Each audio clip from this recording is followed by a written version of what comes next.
Hello viewers, you are highly welcome. In today's tutorial, we are going to be looking at this question.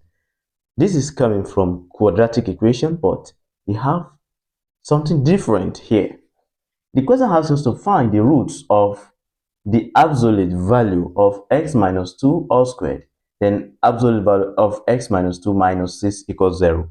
Then the question asks us to find the roots. Okay, so what are we going to do? So we can say we are having absolute value. Now this x minus 2, okay, let it be equals y.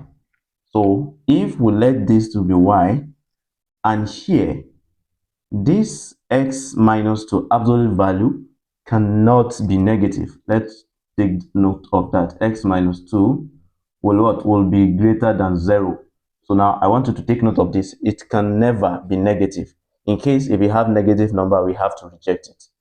Now let's go back to this place. We've already said this x minus 2, this absolute value of x minus 2 to be y.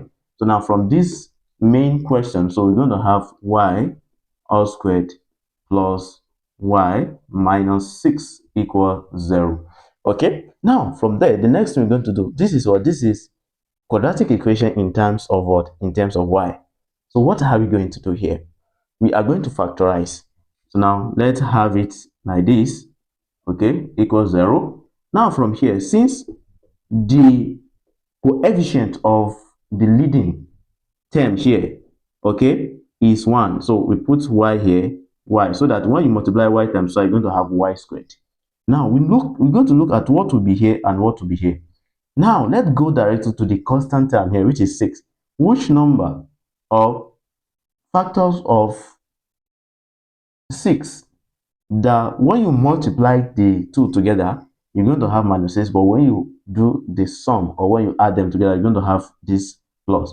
And you know that ordinarily this place is like y, but it's hidden. Now, but let's see what we're going to do. If you see that if we have plus 3 minus 2, plus 3 minus 2, that is plus 3 times minus 2, we're going to have minus 6. Then plus 3 times minus 2, we're going to have plus 1, so which is what we have here. So we have this to be like this. You know that y plus 3, this is 0 form equation, is either to be 0 or we said y minus 2 to be what? To be 0. So now from here, if you transpose 3 to the other side, you're going to have y to be minus 3, and here we're going to be having y equals, transpose this to the other side, we're going to have 2. Now you can see we have y to be minus 3 and we have y to be 2. Now let's go back to where we have x minus 2, absolute value of x minus 2 to be y. So which shows that when you recall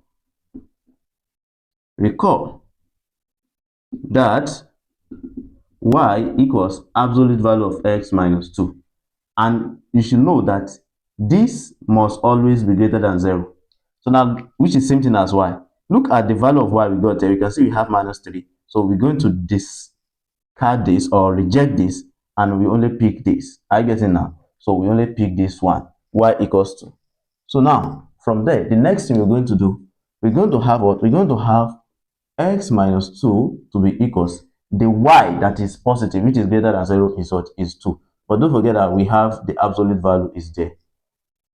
Now here, the absolute value here is going to be x minus 2, okay, will be equals to positive.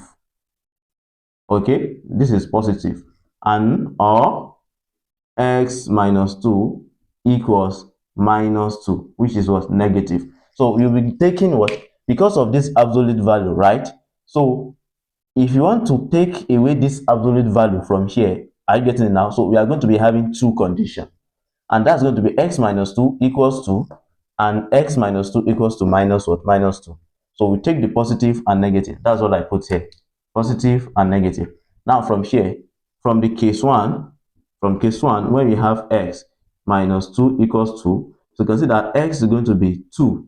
You take away this to this side, okay, that's going to be what? This is going to be plus 2. Then we have x to be 2 plus 2, we have what? We have 4.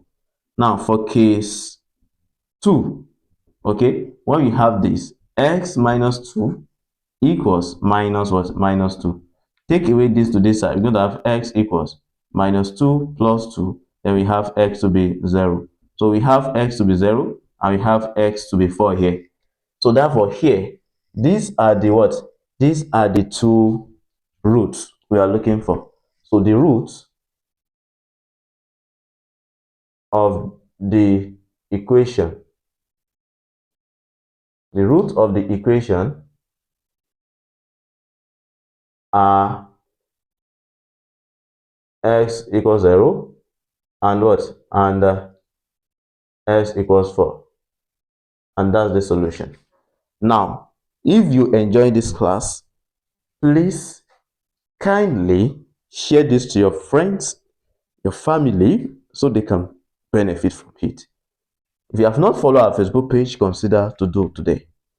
Then also share this, subscribe to our YouTube channel so that